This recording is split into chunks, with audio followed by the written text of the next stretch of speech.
Marcus and Lisa had been married for 8 years in Chicago.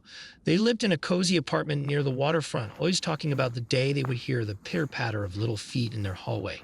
Marcus, a physician's assistant by training, was especially eager to start a family. Lisa worked for a marketing agency and often brought home stories of quirky clients and office potlucks.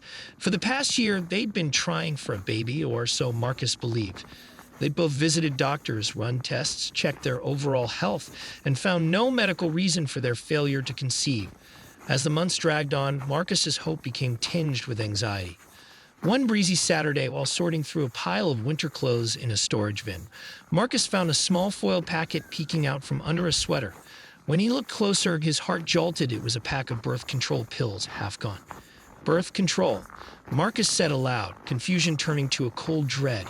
He recognized the brand. He had even recommended it to patients before. But why would Lisa have them? The CSPECTDBTROAL. That evening, Marcus confronted Lisa indirectly. Marcus, slightly tense. Hey, did you need me to grab anything from the pharmacy? Like vitamins or something for your allergies? Lisa, shaking her head. No, I'm good. Don't need anything. He studied her reaction. She didn't flinch, didn't look guilty, just went back to scrolling through her phone. His mind spun with questions. Why would she secretly take these pills after all the doctor appointments and discussions about having a child? Late that night, Marcus began his own investigation. With a mixture of heartbreak and determination, he checked phone records, rummaged through receipts. He discovered repeated visits to the same medical center after work, appointments Lisa never mentioned.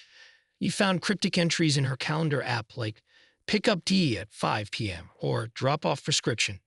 Eventually, by hiring a private investigator, an old acquaintance from his med school days, he'd learned the truth.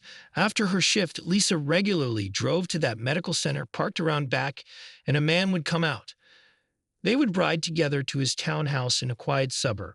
This had gone on for 2 years. The confrontation. One tense afternoon, Marcus waited in the living room as Lisa returned. She tried to breeze in with a friendly smile, but his eyes were cold. Marcus' voice trembling. 2 years, Lisa. 2 years you've been seeing him.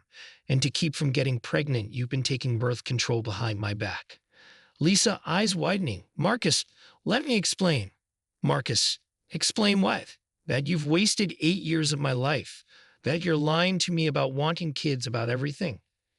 Lisa broke down, sobbing, saying it was a huge mistake, that she felt trapped in their marriage, that the affair was a regret she tried to end but kept slipping back into.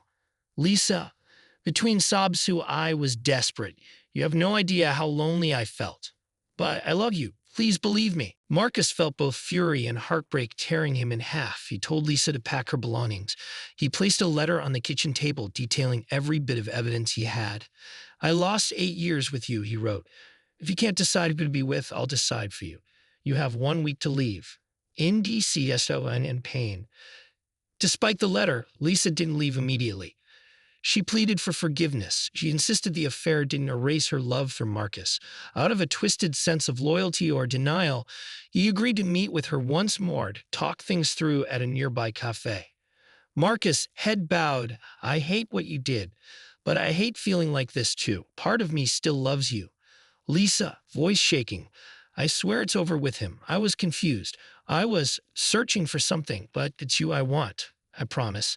Her eyes brimmed with tears so genuine that Marcus felt a pang of sympathy, yet he couldn't shake the image of her swallowing those pills in secret day after day. Then Lisa proposed something bizarre. Lisa, let's meet with him, all three of us. Maybe if you see him, if we all talk, we can clear up this madness. It'll help me end it. Really end it. Marcus's mind swirled. It felt like a desperate, messy idea. But some small, hopeful part of him clung to any chance of saving their marriage. Finally, he nodded. Okay. 3 is a corrobate.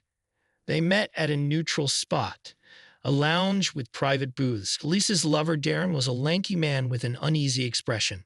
Marcus sat across from him, fists clenched. Lisa, nervous, voice trembling. Darren, I told Marcus everything. This relationship has to stop. I'm sorry. Darren, wait, you act like it's that easy? Lisa, I thought you were serious about us. You said you didn't want to be with him anymore.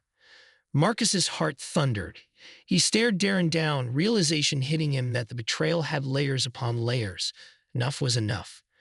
Marcus, rising to his feet, "You've both lied to me for 2 years. I'm done talking." Before either could react, Marcus swung a backhand across Darren's cheek, a slap more humiliating than injurious. Darren tumbled from his seat. Drinks scattered off the table, a tray clattering to the floor. Lisa shrieked. Marcus snatching a fallen tray, hurling it at Darren. "I wasted 8 years, 8 years. You want her? Fine. But leave me out of it." He turned on his heel, ignoring Lisa's frantic pleas, and stormed out of the lounge. A new SRT wide enog CLOs Shiori. Marcus packed his suitcase that night and drove 3 hours to a smaller city, wanting to escape all reminders of Lisa. He rented a modest one-bedroom apartment, used some old connections to land a hospital job, and tried to start fresh. The strangest part was he never legally finalized the divorce. He retained a lawyer, but each time the paperwork reached him, he froze. Part of him still fantasized that maybe Lisa would show up, repentant, and that they could start over. "I love her, but I hate what she did," he confided to a friend. "I can't forgive. I also can't forget." These became weeks.